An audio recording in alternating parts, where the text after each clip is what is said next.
So today's guest is Jane Simmons. Now, Jane is a very inspirational woman in my life. While she may not realize it, she absolutely is. One of the kindest people that I know, very thoughtful, very giving with her time, and I absolutely love all of the adventures that Jane goes on, and I can't wait for her to share a little bit with this podcast audience. And Jane, I really love your mindset and your attitude to life, and that's one of the big reasons why you do inspire me. I also love all of the cooking that you do. I love watching your Facebook posts and pictures, and I think it's so awesome and filling up your family freezer before you head off for a little bit. And I absolutely love your work ethic and the businesses that you run. Uh, I know you've had a varied career as well as being a business owner yourself, and your work ethic is unmatched in many instances and people that I come across. So I absolutely love that about you. And also just want to say a big congrats as well on being an inaugural member of the View Club of Capricorn or Rockhampton. So looking forward to hearing a little bit about that as well. But thank you so much for being on my podcast today. Thank you. Thank you so much for inviting me. I'm And very I hope that one day someone flips it on you and you become the interviewee, because your story is so great as well. And I you like inspire me. Thank you. I do really like to show to the Rocky region in particular how many incredible people are, in little pockets of our community and really want to share their stories. So, yeah, it's definitely a flip on you, not on me. But before we really get stuck into it, I have a question for you. And I'm very curious if you could be an expert in absolutely anything in the world, whether it be an obscure topic or something a bit different, what would it be and why? Clouds. I'm just fascinated by clouds. I could literally lay on the ground and watch clouds all day. And when I drive, I will quite often, especially when I'm out west, I will stop to take photos of clouds. They just fascinate me. And when you fly, you just want to reach out and touch them. They're amazing. Yeah, I do love flying through the clouds. It is one of the perks of the window seat. Yeah, and because sometimes they're white and fluffy and sometimes they're sort of dark when it's stormy. Yeah, it's just clouds and they're ever changing. I love that. Well, thank you.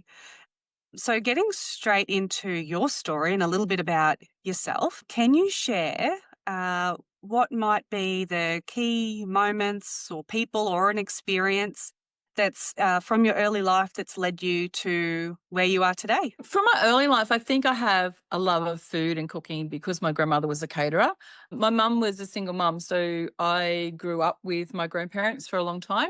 And even after my mum married, I still spent a lot of time with my grandparents. And yeah, I just was passionate for food. And my auntie Pat, she also cooked a lot. Her doors were always open. People would pop in and she was always feeding people. So I think I just got the love of that. And I, she was a person who lived a life with grace. And she was so inspirational to me in that. Like, she never judged anyone. She had time for everyone. Her door was always open. There was always a plate for everyone. And I just love that. And I think that, yeah, that inspired my love of cooking and just always chatting to people and just always have feeding people. Is my love language. Yeah. Love that. And I love your Facebook pages as well that you've got dedicated to your Flavorista brand. Yeah, I'm really slack at posting because today I was starting to get anxious about this. So at 3:30 I decided that we're doing dinner with all these different fresh vegetables, and so that was my way to get out my nerves. Cooking's it's just one of those down things, but I think because I had so many children, I love to batch cook as well. It's so much easier to grab something out of the freezer than to wait for DoorDash to deliver your food. Absolutely. I love freezer finds dinner at our house. We have a deep freeze full of leftovers. I too was raised by a single mum, and yeah, we didn't waste anything. Everything got kept and saved and frozen and turned into something else. So I love that. Many years ago when I did Tupperware, I learned a thing called plan overs. So it's when you do when you're doing a big roast. So you put out your plates for everyone that's having dinner, and then you have two or three more containers that you just plate straight into those and put them straight into the freezer. And it's good because my kids were fussy, not fussy, but they have different likes with food. And so if you were cooking something that someone didn't really want, they could get something out of the freezer. So that's what I really liked. And it's just a habit I got into, and it's just, stayed with me. I do love it. And I've loved seeing your freezer full of frozen meals as well when you post a photo of that. Yeah, it's Awesome. I love it. Yesterday I did this massive big pot of pumpkin soup. So we have like 10 containers of pumpkin soup in the freezer now. You are sorted. The pumpkin is good to go. Yep, definitely. Yes. Yep. So thinking about your journey in life to date and your career and the different things you've done and your family and all of the adventures you go on, which I again love watching, living my life through you and your adventures and seeing musicals and plays and theatre. What was the turning point that kind of led you on the path that you're on right now? So I think a really big turning point was, there's been a few turning points in my life. So in 2017, my mum passed away suddenly from ovarian cancer, which is why that's one of the causes I'm pretty passionate about. During that time, like, I was constantly going back and forwards, like sorting out her house and things like that. And the boys were racing speedway and were away a lot. And I was just coming and going. And I said to Ryan one day, like, I just feel like I've neglected you a bit. Like, and I said, so next year, 2018 is going to be your year and we'll do 18 things. And I thought it was going to be simple things like doing like a movie and things like that.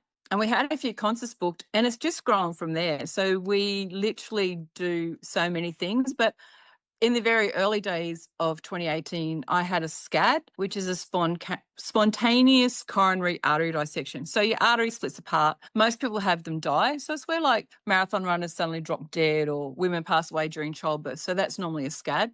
And I was one of 500 registered survivors in Australia when I had mine. I think that just made me, that was a really big wake-up call, is that you really need to live life, like not just exist, like life's for living. And so in 2018, Ryan and I started doing concerts and theatre and things like that. And Ryan now has a Queensland Theatre season tickets. We organise our life around that. And we have little quirks, like we try a different restaurant every time. I try a new cocktail every time. But yeah, it's just really good. And it's just grown. And we take grandkids when we can. And we do stuff here as well, but it's just because we're in Brisbane, we'll fit it in around that. Yeah, I love that. And for the listeners who aren't aware, Ryan is your son. Yeah, so Ryan's my son, and Ryan has cerebral palsy. So he's in a wheelchair, which makes travelling interesting sometimes.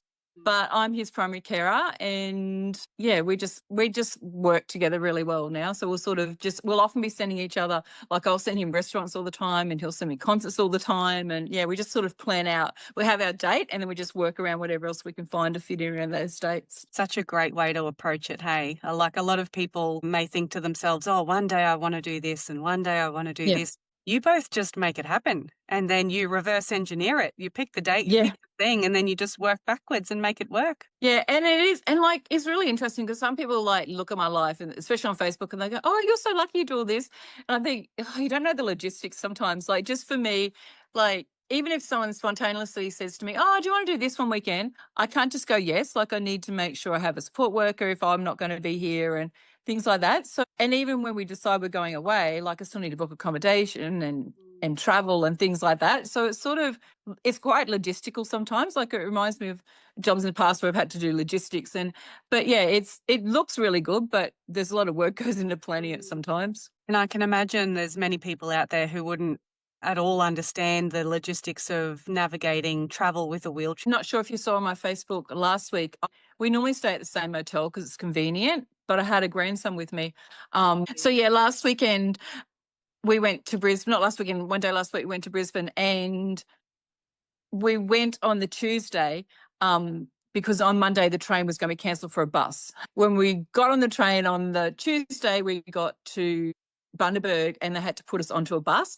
And we were looking at our schedule and went, no, we're still going to make it. We're still going to make it. And so long story short, we're like pretty much like running. Like, I was walking really fast. My grandson was like running behind me with all our bags. And I got to the motel, and their lift to get up into the motel had a out of order sign on it. And it was like, I was broken. It was like, I can't get into this motel. Yes, I did see your Facebook post, and yeah, my heart did break for you.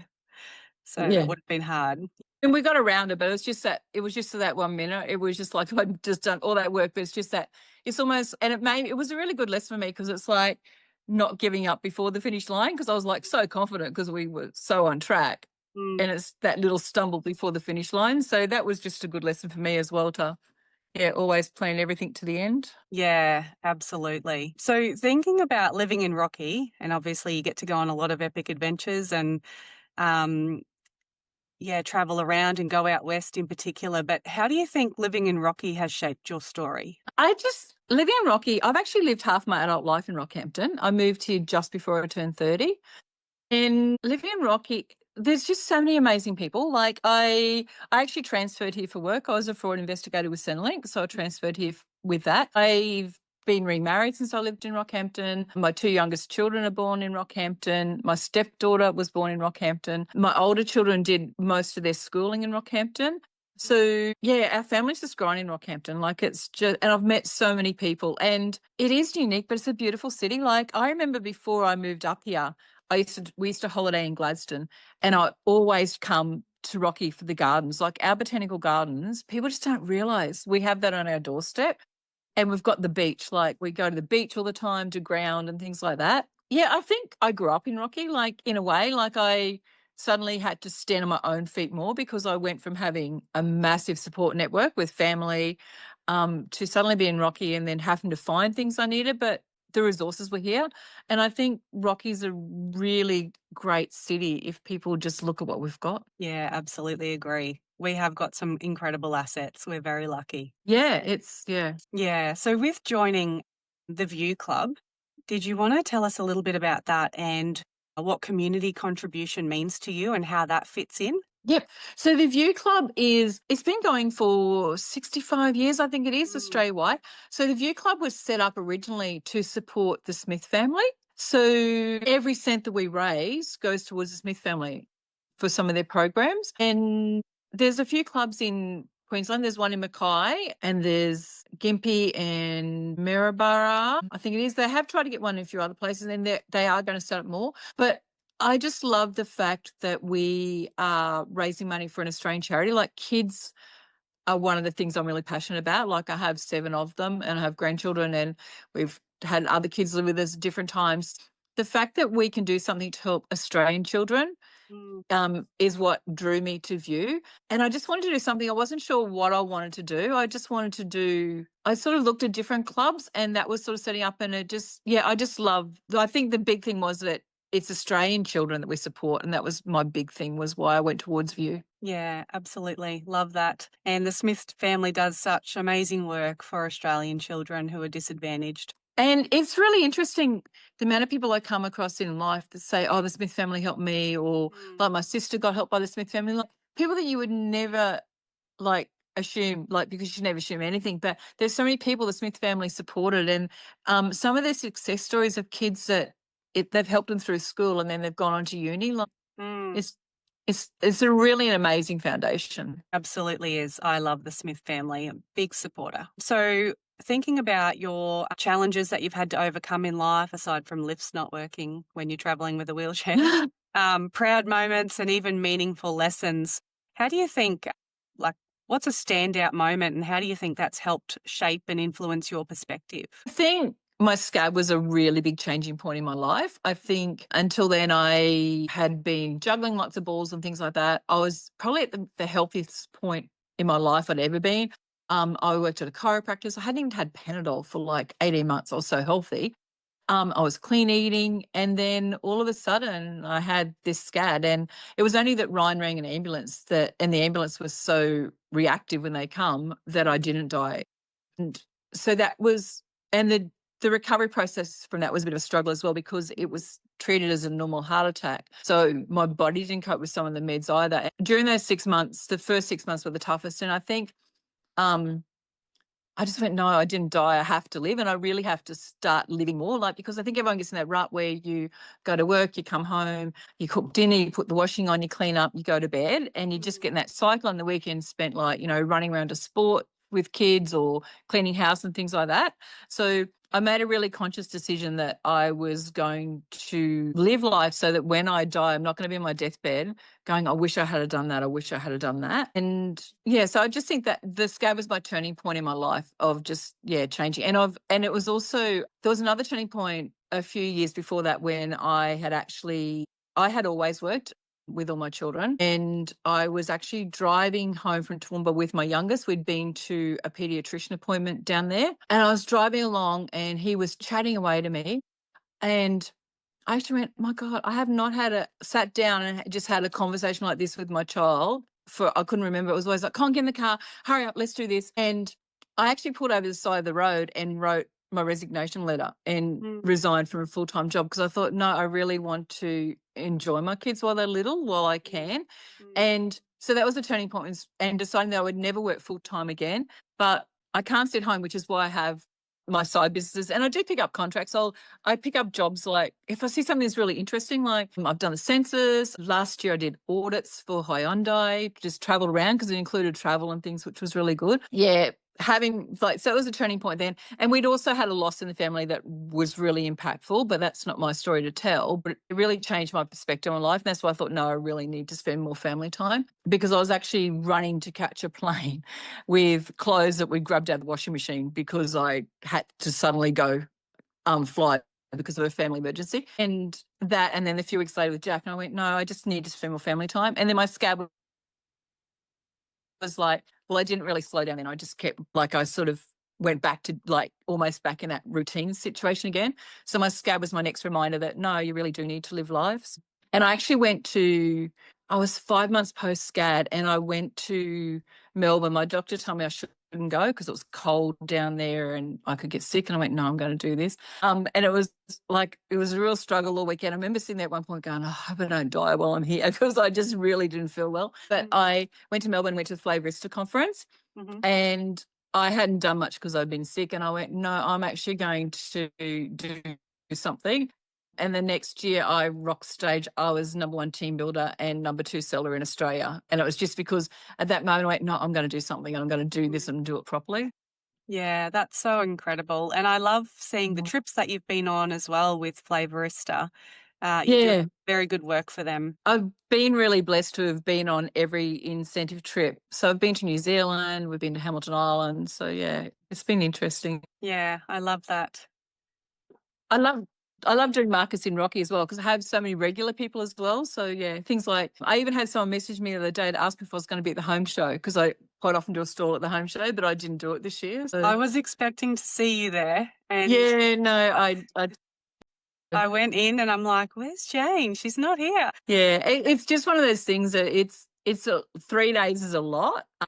And it's a lot of stock yeah, it's just the logistics. And we had so much other stuff happening. I went, no, I'm not going to do it this year. Because I already have quite a lot of local customers, and people will just ring me and yeah, I'll drop it off or they'll come and pick it up. Yeah, nice. I love that. Well, it's nice to know you were missed at the home show because I Oh, thank certainly you. missed you there. Yeah, I was actually missed by a few people, so Mm. I might do it next year now. Yeah, you've got validation. Everyone was waiting for you. So thinking about what drives you today and how you live your life, what advice would you give to the next generation coming along after us? Don't judge people. Never judge a book by its cover. Really listen to people. Don't just talk to people, listen to people, because everyone has a story. And some people have some really great stories.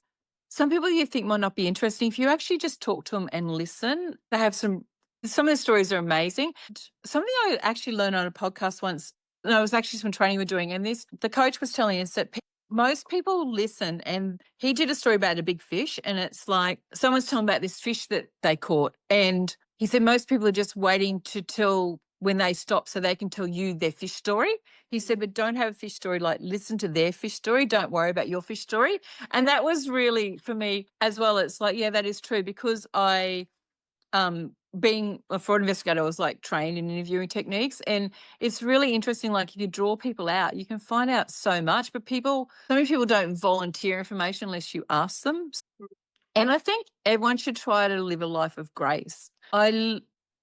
Yeah, I learned that on a podcast a while ago, and I just think that if you can just be non-judgmental and be nice to everyone, because what goes around comes around. There's times where you need people as well. And I really think that if you can be the best human you can be, then you're going to have the best humans in your life that give back to you as well. Absolutely love that advice. Thank you. And I love, yeah, listening without having a response ready. Just listen.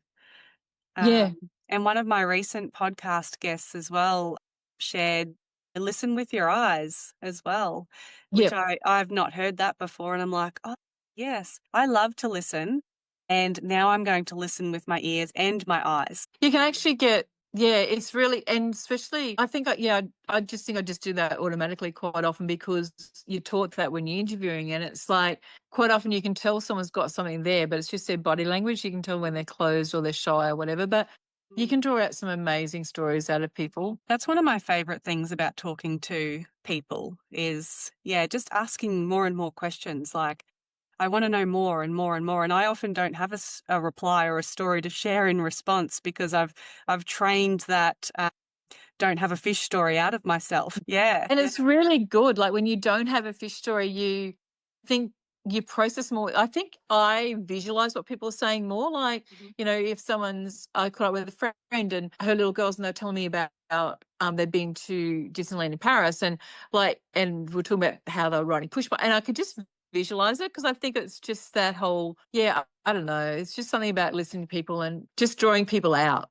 Yeah, absolutely agree. Well, thank you so much for coming onto my podcast. I'm very thankful that you've given up your time to chat to me for a bit and share a little bit about your story and who you are and what makes Jane so amazing. So, really, really thank you for being here. Thank you. It was really good.